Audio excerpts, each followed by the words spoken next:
Assalamu alaikum. Endocytosis and exocytosis. Some molecules can pass freely through the cell membrane, and others require helper proteins for their passage.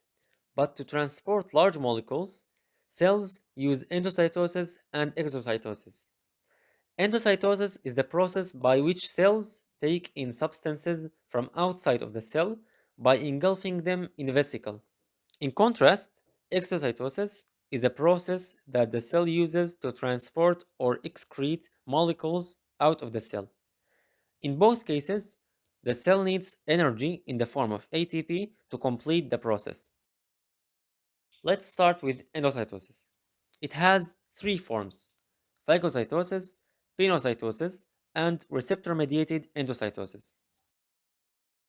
Phagocytosis is used by white blood cells, such as macrophages and neutrophils, to phagocyte bodies such as bacteria and dead cells.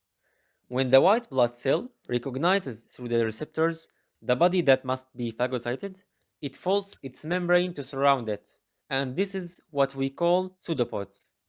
Then, after it surrounds the body, the pseudopods close on each other, forming a phagosome, which later enters the lysosome that destroys it. And we'll talk about the lysosome in a future lesson. Pinocytosis, or cellular drinking, literally means the cell drinks fluid. The cell membrane invaginates, forming a pocket that pinches off into the cell to form a vesicle filled with extracellular fluid. One of the things that makes it different from other endocytoses is that it is small and nonspecific.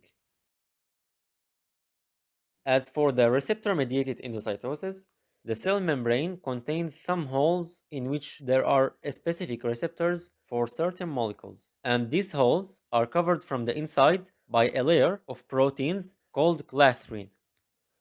When the appropriate molecule attaches to the receptor, the clathrin proteins come close to each other to form a vesicle.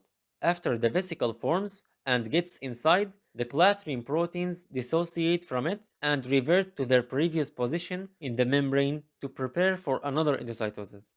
As for the vesicle, it fuses with endosomes that lower the pH to separate the receptors from the molecule attached to them, and thus the receptors return with the vesicle to the membrane to get ready again, and the endosomes fuse with the lysosome or with other endosomes. Now let's talk about exocytosis. The exocytosis begins in the Golgi organelle, which, as we said before, is a post center for the cell. The Golgi apparatus sends proteins, lipids, and hormones, which it received from the endoplasmic reticulum in the vesicles. It sends them out of the cell in vesicles, so we call this exocytosis. Now let's do a quick review of the lesson. Endocytosis and exocytosis are two processes that a cell uses to bring in or take out large molecules into and out of the cell, and both require energy in the form of ATP.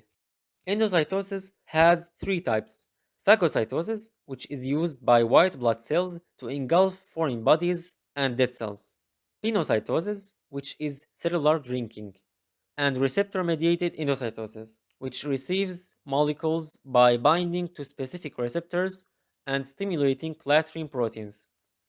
The Golgi apparatus is the organelle responsible for exocytosis in the cell. This concludes our discussion about the subject. If you want to test your knowledge by solving the questions, continue the video.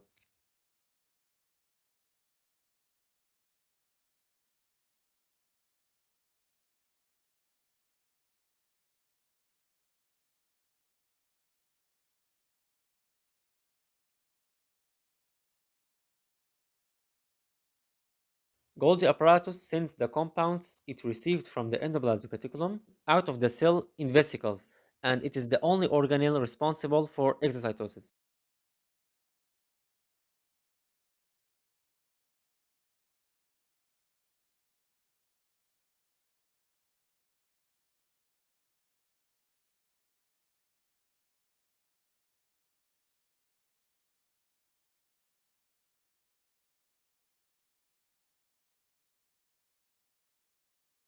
Golgi apparatus is responsible for exocytosis, but it does not interfere with the endocytosis that occurs in the membrane.